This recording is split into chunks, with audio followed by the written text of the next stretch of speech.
She said, "If you don't like me partying with my exes, that's a you problem." I said, "You're right." And I just solved it. Then I packed my stuff, moved into my own place, and posted a picture of my new key with the caption, "Problem was solved." Hey viewers, before we move on to the video, please make sure to subscribe to the channel and hit the like button if you want to see more stories like this. Thanks. Throwaway account for obvious reasons. This all went down about a year ago, but I've been lurking on here long enough to know stories like this blow up. Figured I'd share mine, because looking back, it's a textbook case of how ignoring red flags turns into a full-on fire. I'm Alex, 28 at the time, working as a software engineer in a mid-sized city, decent job, stable life. Nothing flashy, but I was the guy who showed up. My girlfriend, Sarah, Arshilil, was in marketing for a small firm. We met through mutual friends 3 years earlier, and at first it was solid. She was outgoing, fun, the kind of person who lit up a room. I was more low-key, happy to chill at home or grab dinner after a long day, coding. But let's rewind a bit to set the stage. I was loyal to a fault. Sarah had this thing about living her best life, which translated to weekend parties, club hops, and what she called girls' nights out. I didn't mind at first. I trusted her, and hey, everyone needs space. But over time, those nights started including her exes. Not just one, but a rotating cast. There was Jake, her college fling, who was always just a friend now, popping up in group photos with his arm around her. Then Mike, the high school sweetheart she'd run into at bars. She'd post stories online, all smiles and shots, tagging them like it was no big deal. I'd bring it up gently, not accusatory, just sharing how it made me feel uneasy. "Beep, it's weird seeing you out with exes all the time. Makes me feel like I'm not enough." Her response, always the same deflection. "They're part of my social circle." "Alex, if you're insecure about it, that's on you." Gaslighting 101, right? But I loved her, so I'd back off, convince myself I was overreacting. Flashback to one night. I had a big project deadline, stayed up late coding while she was out. She stumbled in at 3:00 a.m., reeking of booze and perfume that wasn't hers. Had a blast with the crew. She said, crashing into bed without a kiss. The next morning, her phone buzzed with text from Jake. "Last night was epic. Let's do it again soon." I saw it by accident. Felt my stomach drop, but when I asked, she rolled her eyes. "Jealous, much. It's harmless fun. I sacrificed a lot for us. There was the time I skipped to work, networking event. Could have led to a promotion to drive her home from a party because she was too tipsy. Or the weekends, I'd planned quiet dates, only for her to bail last minute for spontaneous outings with her crew. Exes included. I'd wait up alone scrolling through her posts where she looked happier without me. It built this quiet resentment. But I never blew up. I thought commitment meant working through it. Meanwhile, she'd compare me subtly. "Jake's so adventurous. He's always up for anything." Or "Mike knows how to party without getting all possessive." It chipped away at me, making me feel like a backup plan. The safe guy she settled for while chasing thrills. The emotional abandonment hit hardest. We'd have nights where I'd try to connect, cook dinner, suggest a movie, and she'd be glued to her phone, laughing at memes from her ex-girl group chats. "Why can't you just relax?" she'd say. If I pointed it out, I started questioning myself. Was I too boring? Too committed? The confusion gnawed at me during long drives to work, staring at the road, wondering why my loyalty felt like a weakness, but I stayed, thinking things would balance out. Spoiler, they didn't. It all came to a head one Friday. I'd seen her latest post, a blurry club pic with Jake's face smooshed against hers, captioned, "Old flames, new memories fired." My heart sank, but I waited until she got home. No yelling, just calm. "Sarah, this partying with exes thing, it's crossing lines for me. We need to talk about boundaries." She didn't even look up from her phone at first, then sighed dramatically. That sigh was the prelude to the storm. Sarah set her phone down, crossed her arms, and fixed me with this smug, pitying look like I was a kid throwing a tantrum. We were in our living room, the one I'd furnished mostly with my stuff because she was always too busy to shop. The TV was on mute in the background. Some reality show she'd been binging, which felt ironically fitting. "Alex, seriously." Again, with this, she started, her tone dripping with exasperation. "If you don't like me partying with my exes, that's a you problem. They're my friends. Have been for years. Jake and I dated ages ago, but we vibe on a platonic level now. Same with Mike. It's not like I'm cheating or anything. You're just insecure. I stood there, feeling the weight of all those ignored concerns crash down. But I kept my voice steady. It's not insecurity. Sarah, it's respect. Seeing you out with them. Getting cozy in pics. Ignoring how it affects me. That's emotional abandonment. I've supported your fun, but it feels like you're comparing me to them constantly. Like I'm the boring option. She laughed. Then a sharp, dismissive bark that stung more than any shout. Comparing, please. You're stable. Alex. And that's great. But yeah. Sometimes I need excitement. Jake's spontaneous. He drags me out dancing till dawn. Mike's hilarious. Always has the best stories. You're home by 1000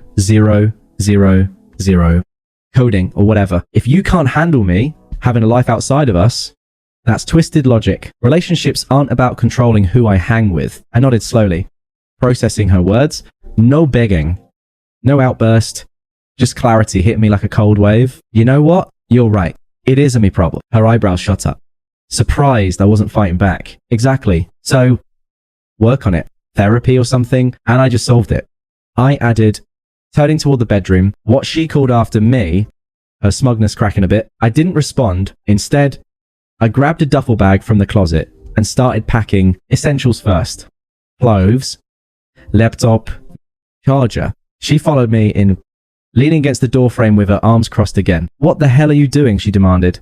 Her voice rising. Packing. I said simply, folding shirts without looking up. She snorted. Oh, come on. You being dramatic. Put that down. We can talk. We just did. I replied evenly. You made it clear your partying with exes is non-negotiable. And my issue with it is my problem. So, I'm removing myself from the equation. Problem solved. Her face twisted. A mix of confusion and irritation. You can't just leave like this. We've been together 3 years. What about the apartment? Our friends. You're going to throw it all away. Because I have a social life. It's not throwing away. It's detaching. I said, zipping the bag. You've been emotionally checking out for months. Sarah. The comparisons. The late nights. The dismissals. I've been loyal. Committed. But I'm not a backup while you chase excitement with your exes. You want freedom. Have it. She stepped closer. Her smug mask slipping into something more manipulative. Fine. Go. Then, but you'll regret it. You'll be alone. Boring as ever. While I'm out living. And don't think our friends will side with you. They know how jealous you are. This is all your twisted insecurity talking. I slung the bag over my shoulder. Grabbed my keys. Maybe. But at least it'll be my life on my terms. She followed me to the door. Still justifying, you're making a huge mistake. Jake and Mike are just fun. Nothing more. If you trusted me, this wouldn't be an issue. Your logic's flawed. Alex, relationships require compromise. And you're not compromising. I paused at the threshold, meeting her eyes one last time. Compromise goes both ways. I've done my share. Goodbye. Sarah. And that was it. I walked out, heart pounding. But head clear, drove straight to a short-term rental I'd scoped online weeks earlier. Call it intuition. It was a small studio downtown, nothing fancy, but mine, unpacked, sat on the bare mattress and let the silence sink in. The confusion hit hard that night. Why wasn't I enough? Had I been blind to her manipulation? The unfairness burned. Me, the loyal one, left, feeling discarded. But I didn't text her, didn't call. Just breathe through it. The next morning, I posted a pic on social media. My new key dangling from my finger. Caption. Problem solved. Subtle. No tags. No drama. Just a quiet declaration. Friends started messaging. Confused. Her radio silence at first. I blocked her temporarily. Not out of spite, but to protect my peace. Spent the next days in a haze. Alternating between work focus and staring at walls. Processing the betrayal, it felt outrageous. Her entitlement, her cruelty in that conversation, but I stayed composed, no drunken rants or revenge plots, just me rebuilding one step at a time. Little did I know, her fun world was about to implode. After walking out that door, I didn't look back, literally or figuratively. The first few days in my new studio were a blur of quiet chaos. I'd wake up to an empty bed, no familiar sounds of Sarah humming in the kitchen or her phone buzzing with party invites. Instead, Just me and the hum of the city outside. I threw myself into work, nailing that promotion. I'd been eyeing, the one I'd almost skipped events for because of her. Software engineering isn't glamorous, but it paid the bills and gave me structure. I started hitting the gym not for revenge body vibes, but because moving felt better than stewing. The silence was deafening at first. No text from her, which surprised me, but I wasn't chasing. I'd unblocked her after a week, figuring if she reached out, I'd handle it calmly. Mutual friends started pinging me. Dude, what happened? I'd keep it vague. We grew apart, no trash talking, no details. Inside though, the confusion lingered. I'd replay our conversations during runs, questioning everything. Why had I let her manipulation slide? The emotional abandonment, the constant comparisons, it all felt so undeserved. Now, flashback to a month before the end, she'd cancelled our anniversary dinner for a last-minute girls' night, which turned out to include Jake. I sat alone at the restaurant. We'd booked, paying for 2 meals. I didn't eat. While she posted laughs online that night, she'd brushed off my hurt with, "You're too sensitive." Sitting with that memory in my new place, it stung. But it also fueled me. I wasn't begging for closure. I was building it myself. Weeks turned into months. I picked up hiking on weekends, solo treks up nearby trails, clearing my head with fresh air and podcasts. No more waiting for her to come home. My schedule was mine. I even started dating casually. Nothing serious, just testing the waters. The vulnerability faded, replaced by this calm clarity. I realized her fun was just avoidance, partying to dodge real connection. Me, I'd been committed, loyal, and yeah, maybe stable. But that wasn't a flaw. It was strength. The unfairness of it all breathed in those quiet moments. Her smug dismissals, her twisted logic making me the villain. But I didn't confront or outburst. I detached, disappeared into my own world. Social media stayed low-key. Posts about code wins or trail views. No shade thrown. One evening, about 2 months in, a friend, let's call him Tom, part of our mutual circle, hit me up for beers over pints. He spilled, "Sarah's been spiraling a bit. That post of yours." She saw it, flipped out privately. I nodded, said nothing, didn't gloat, didn't probe, just let it hang. My internal voice had shifted by then from why me to this is freedom. I was sitting with the betrayal, letting it teach me without letting it define me. No emotional outbursts, no desperate calls. Dignity felt like armor now. The arc was rising, slow but sure. I upgraded the studio to a 1-bedroom, furnished it my way. Minimalist, functional work was thriving. I landed a side project that padded my savings, life without her drama. Peaceful, the confusion ebbed, replaced by gratitude for the exit. I'd been mistreated, Sura.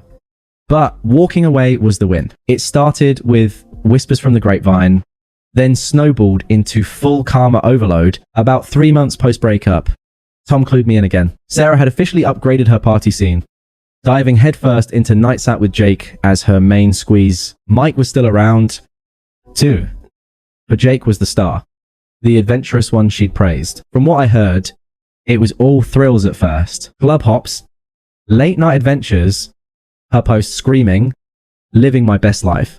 But crack showed quick. The first hit came via a mutual friend, Yenana, who wasn't toxic like Sarah's inner circle, but honest. She texted, "Hey, I thought you should know, Jake's not what he seems."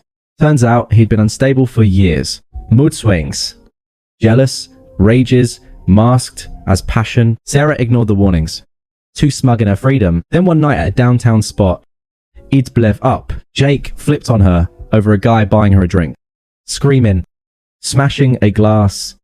She downplayed it, but word spread. Friends started distancing. Her crew thinned when Jake's abusiveness became public. He wasn't just fun, he was chaotic, using her for ego boosts before ghosting for weekends with other women. Karma ramped up when her job unraveled. Marketing gig, she showed up hungover one too many times. Botched a client pitch after a Jake-fueled all-nighter. Got put on probation, then fired outright. Suddenly, the girl who mocked my boring stability was scrambling for rent. Her apartment, our old one, became a solo burden. She couldn't afford it alone. Moved to a dingy shared place on the outskirts, posting less, complaining more in group chats that leaked back to me. The irony hit hardest with our mutual friends. At first, some defended her. She's just figuring herself out. But as truths emerged, her emotional cheating vibes with exes, the manipulations, they flipped. Tom admitted, we saw how she treated you. Man, dismissing your feelings like that, not cool. Jenna cut ties after Sarah lashed out at her for taking sides. Isolation set in, her family always enabling couldn't bail her out forever. The exes, Mike bailed early, calling her drama too much. Jake discarded her like yesterday's news, dumped her via text after a blowout, leaving her broke from covering his tabs. I didn't seek this out. It filtered in naturally, pacing it slow in my mind. I reflected during hikes. Her betrayal felt outrageous, but watching it unfold from afar, satisfying without effort, no gloating. I didn't wish her ill, but consequences are real. Her reputation tanked. Job hunt stalled because her online trail screamed unreliability. Mutual stopped inviting her places, siding quietly with me after seeing the hypocrisy. She, who'd craved excitement, ended up alone, scrolling regrets in a crappy room. By 6 months, she was unraveling fully. Broke, isolated, irrelevant in the circles she'd prized. Friends confided she'd hit rock bottom. Realizing too late what stability meant, the justice felt earned. Ironic, the you problem became hers entirely. The attempt started subtle, then snowballed into desperation. Around month 4, my phone lit up with a text from Sarah. Hey, Alex, been thinking about us. Can we talk? Miss our talks? I stared at it during a work break, feeling nothing but detachment. Replied short, no need. We're done. Blocked again. Nah. But I kept responses minimal. A week later, Paul attempt. He let it ring. Then a voicemail. Alex, pick up.